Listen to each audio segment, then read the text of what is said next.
dall'attuazione a quello che era, diciamo, il decreto sviluppo.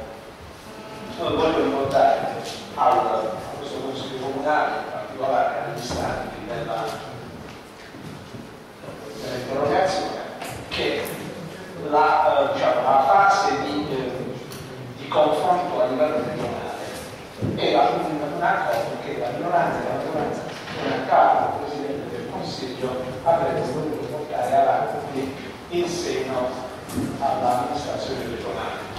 Noi ci siamo attivati, come lei giustamente ha fatto notare, che ci siamo attivati per addivenire a questi incontri che per vari motivi si è notare è stato diciamo, portato avanti nel tempo.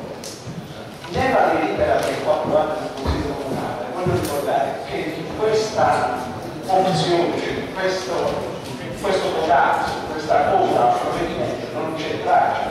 Il provvedimento è stato pubblicato e ha una valenza amministrativa. La lettera che il sottoscritto ha inviato all'ufficio al sindaco è in relazione a eventuali richieste da parte dei cittadini che in ottemperanza a quel deliberato possano presentare progetti. Quindi l'amministrazione non può non dare seguito ad un atto deliberativo formatosi.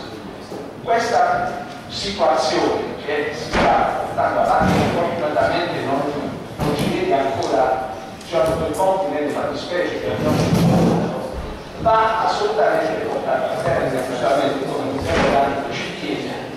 E pur vero che l'azione non era tentata era del Consiglio Comunale.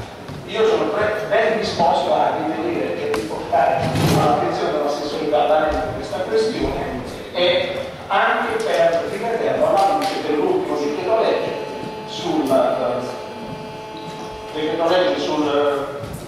decreto sviluppo del luglio del 2015, che vede tra l'altro anche il silenzio assenso, ripeto, anche l'amministrazione su questa fattispecie si potrebbe trovare in difficoltà qualche richiedente si avvale del silenzio assenso, diciamo, formale in ottemperanza al deliberato che è formato e vigente.